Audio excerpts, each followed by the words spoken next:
मी सध्या उभा आहे नवी मुंबई महानगरपालिकेच्या महापौर निवास या ठिकाणी. माझ्या मागे आपण पाहू शकता की हाच जो महापौर बंगला आहे. या ठिकाणी बेलापूर येथील पारसिक हिल या ठिकाणच्या निसर्गरम्य अशा ठिकाणी हा महापौर बंगला या ठिकाणी उभारण्यात आला आहे.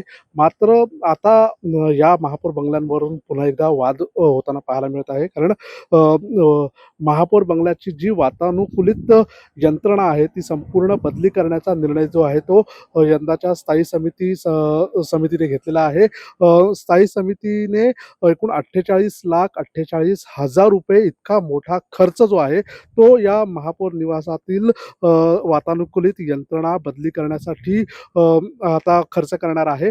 मात्र महत्त्वाची बाब ही आहे की इतका खर्च होत असताना या महापौर निवासस्थानाचा वापर मात्र ज्या महापौर आहेत सुजाता पाटील या करणार नसल्याचं पुन्हा एकदा समोर आलेलं आहे.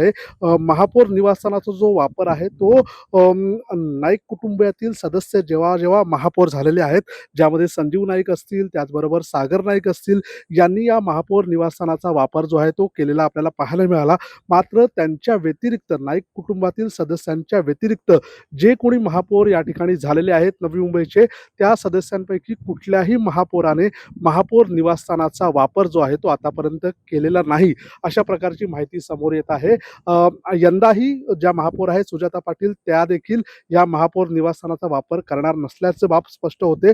मात्र असं असताना 48,48,000 इतका मोठा जो खर्च आहे तो वातानुकूलित यंत्रणा बसवण्यासाठी का करण्यात येतोय? नवी मुंबईकरांचा जो पैशांवरती एक प्रकारे हा डल्ला मारण्यात येतोय, अशा प्रकारच्या ज्या प्रतिक्रिया आहेत त्या नवी मुंबईकरांकडून व्यक्त होताना पाहायला मिळत आहेत. आणि त्यामुळे आता तरी एवढा खर्च झाल्यावरती ज्या महापौर आहेत त्या या महापौर निवासस्थानाचा वापर करणार का, हे पाहणं महत्त्वाचं ठरणार आहे.